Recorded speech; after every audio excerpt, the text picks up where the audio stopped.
bed skirt at a thrift store for a few dollars and was immediately drawn to the eyelet detail, knowing it would be the perfect detail to a sewing project.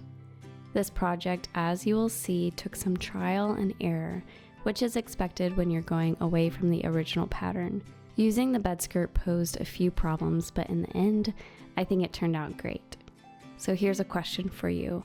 Have you ever made anything from a recycled bed sheet or linen like this?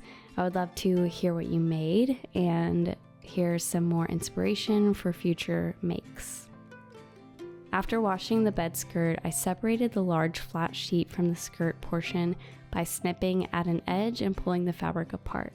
This was much more efficient than seam ripping since I had a lot of fabric to work with. I've been wanting to add a collar to the Ola pattern for a while, and it felt like this was a good project to try it on. I began by cutting the Ola blouse pattern pieces from the large flat sheet section of the skirt, omitting the neckband and choosing the button-down placket option that's included in the pattern.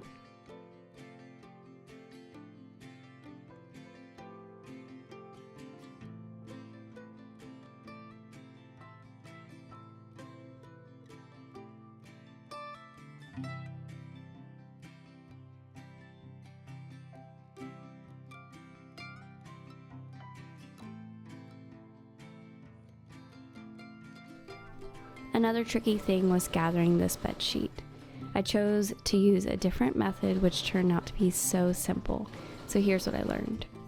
I was gathering fabric for a blouse today using thrifted fabric, and for some reason the fabric was having a hard time gliding over the threads. After a few frustrated broken threads, I remembered this gathering trick I used in the past. You just zigzag stitch over a string, making sure not to catch the string in the stitches. It takes a little longer than the gather method I prefer, but it worked seamlessly for the project I'm working on. It reminded me that there are many methods in sewing, and the beauty is there isn't just one way to do things. Next time something like a zipper, gathering, or any other sewing method feels challenging to you, look up a new method. There's usually another way to get the job done. For the collar, I measured the length of the neckband from the Ola pattern and used this number as a guide. I used a measuring tape to throw it around my shoulders and see where I wanted the natural curve of the collar to go. I decided to do 3 rectangle pieces and 2 triangles to create more of a curve with the eyelet detailing. This took some practice, and I decided to keep 1 inch to the top of the eyelet detail to leave room to attach it to the blouse. After the gathers were finished and the top was gathered around the same length of the neckband measurement, I turned the blouse wrong side up and pinned the collar right side to it and sewed at 1/2 inch seam allowance.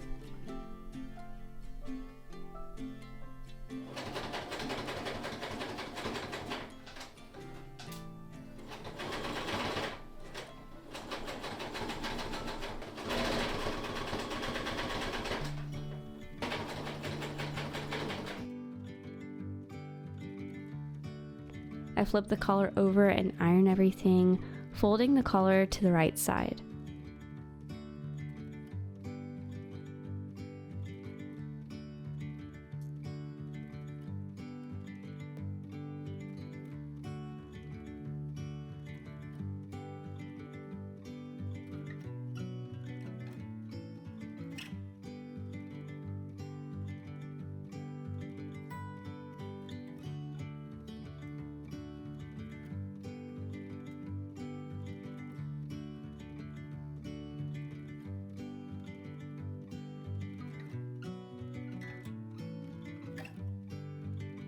Now, taking a needle and thread, I carefully enclosed the raw edges of the bodice pieces, and this also kept the collar in place.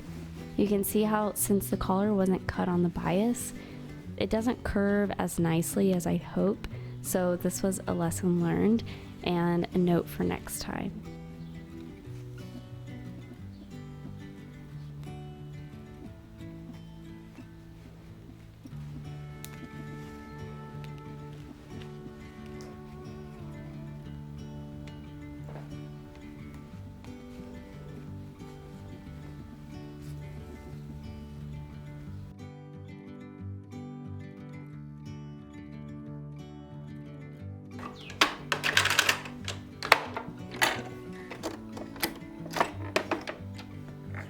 Now I finished the blouse by following the button placket instructions, hemming and adding elastic to the sleeves. I really enjoyed the slow process of hand sewing the buttons and the collar.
Overall, this few dollar bed sheet turned into a beautiful blouse that I can imagine wearing with shorts and overalls and denim, and that can transition well from season to season.